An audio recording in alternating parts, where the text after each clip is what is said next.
INT. Mayflower department store, basement.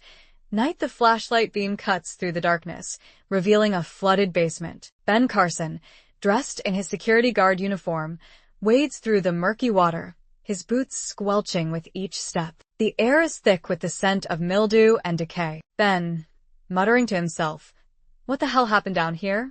He pauses, scanning the surroundings. His flashlight illuminates a series of old pipes and exposed brick walls. Suddenly, his light catches something unusual, a faint outline of a door, partially concealed behind a crumbling wall. Ben, to himself, "What's this?" He approaches the wall, his hand brushing over the damp surface. The texture is different here, softer, almost as if the wall is giving way under his touch. With a grunt, he pushes against it, and a section of the wall crumbles away, revealing a hidden passage. Ben's eyes widen in disbelief. He steps back, his breath catching in his throat. The passage leads to a small, octagonal room, its walls entirely covered with two-way mirrors. Ben whispering, "Oh my God." He enters cautiously, the sound of his footsteps muffled by the waterlogged floor. The mirrors reflect his every move, creating an unsettling sense of being watched from all directions. As he moves deeper into the room, he notices a figure standing motionless in the corner. Ben, startled, "Who's there?" The figure remains silent, its face obscured by the shadows. Ben approaches slowly, his heart pounding in his chest. As he gets closer, he recognizes the uniform, the same security guard attire he wears. Ben, softly, "Gary?" The figure turns slightly, revealing a name tag. Lewis. Ben's breath hitches. He knows this man, Gary Lewis, the previous night watchman who disappeared under mysterious circumstances. "Ben, urgent, Gary, are you okay?" Gary remains motionless, his eyes vacant. Ben reaches out, his hand trembling as he touches Gary's shoulder. Suddenly, Gary's head jerks back, his eyes snapping open. They are empty, hollow. Gary, in a distorted voice, "You shouldn't have come here." Ben recoils, his pulse racing. He steps back, his mind racing to comprehend what he's witnessing. Ben, desperate, "What happened to you? What is this place?" Gary's lips curl into a sinister smile. Gary, whispering, "The mirrors. They show you, your true self." Ben stumbles back, his mind reeling. The mirrors around him seem to warp and distort, reflecting twisted versions of himself. Ben, panicked, "No, this can't be real." He turns to flee, but the mirrors shift, trapping him in the room. His reflection grins back at him, its eyes dark and knowing. Reflection, mocking, "You can't escape yourself." Ben's breath quickens as he searches for an exit. The walls seem to close in, the mirrors multiplying, reflecting endless versions of his terrified face. Ben, shouting, "Let me out, please." Suddenly, the floor beneath him gives way, and he plunges into darkness. Amy's apartment. Night. Amy slams the TV power button, but the screen stays on. The image flickers, showing Ben again, submerged in darkness, his eyes wide with terror. Amy, frantic, "This isn't real. This can't be real." She backs away. The lights in the apartment begin to flicker violently. The mirrors in the hallway start to hum, a low vibration, like a storm building inside the glass. Whispers, "V. He's trapped and so are you."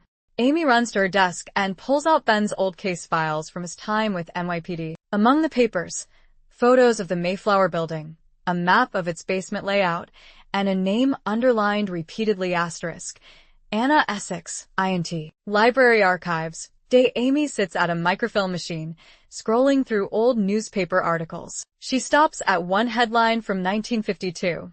"Girl dies during secret treatment at Mayflower mental ward." Amy, reading. Anna Essex, 12 years old, allegedly undergoing mirror therapy for schizophrenia, sealed in an observation room lined with reflective glass, died during treatment. Body never recovered. Her eyes widen as she finds a grainy photo of the therapy room.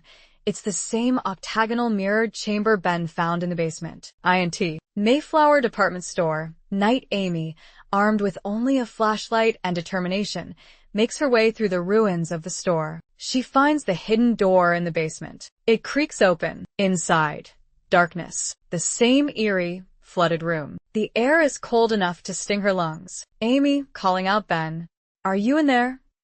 No response, just the sound of water dripping. Until, Young girl's voice. Oh, why did they leave me here?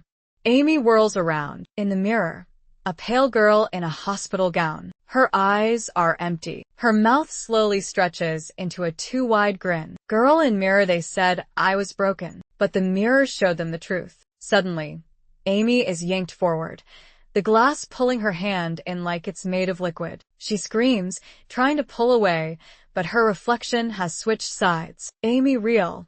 Let go of me. Amy reflection, we're not so different. I know what you hide.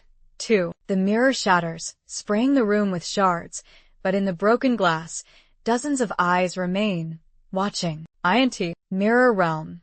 Unknown time. Ben staggers forward in the surreal space, his body bruised, bleeding. The floating mirrors begin to align, forming a corridor. A door appears at the end. On it, room 3A, patient A. Essex. Ben reaches out to open it, just as Amy crashes through the mirror behind him, gasping, soaked, terrified. They lock eyes. Ben. Amy, how did you? Amy, doesn't matter. We have to finish this. The door creaks open on its own. A voice. V. You can leave, but only if someone stays. They turn. Anna stands behind them now, her face fractured, voice echoing from every mirror at once. INT.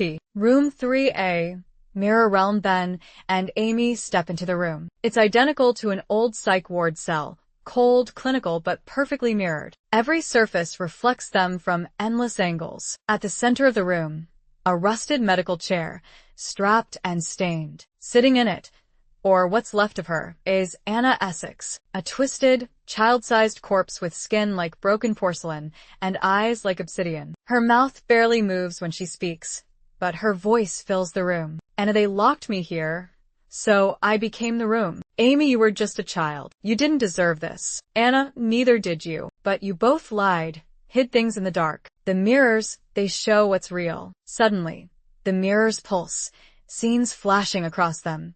Amy, alone in a hospital room, holding a positive pregnancy test and sobbing. Ben, drinking alone after his partner's death. Amy hiding the test result. Ben covering up the shooting report. Guilt, regret, secrets. Ben, we've paid for those mistakes every day. Anna, then pay with your reflection. The room shakes. The mirrors melt, turning into liquid glass that rises like waves, swirling around them. From the reflections, twisted versions of Ben and Amy crawl out, shadowy doppelgangers with hollow eyes and jagged smiles. Amy. Ben, the mirrors. They feed off denial. Ben, then we end this by facing it. Ben steps forward, locking eyes with his reflection. Ben, to his reflection, I made mistakes. I let people down. I killed someone. I tried to forget it, but I won't run anymore. The doppelganger twitches, then cracks like glass and shatters. Amy follows. Amy to hers, I was scared. I didn't tell you. I thought I'd lose everything, but silence made it worse. Her mirror self screams, then explodes into shards. The waves of glass recede. The room grows quiet. Anna's body begins to fade, her features softening. A single tear rolls down her cracked cheek. Anna, now. I can go. With a final breath, she dissolves into light. The mirrored walls crumble into dust. INT. Mayflower department store, basement. Night. Ben and Amy gasp as they wake up, lying on the cold, wet floor of the real basement. The mirrors are gone. The humming has stopped. Silence at last. Amy, did we? Ben, I think it's over. They sit in the dim light, breathing, broken but alive. XT. Mayflower department store. Dawn police tape surrounds the building. Ben and Amy emerge from the shadows. They exchange a look. Not everything is fixed, but something is lighter now. INT. Apartment. Later, Amy hangs a small mirror by the front door. Simple, clean. She catches her reflection. It smiles her smile. Nothing more. She exhales finally. INT. Abandoned building. Unknown location. Night in a dark hallway. A broken mirror leans against the wall. A faint shimmer dances across its surface. A small handprint appears from inside the glass. A whisper, we are still watching. Abandoned building. Unknown location.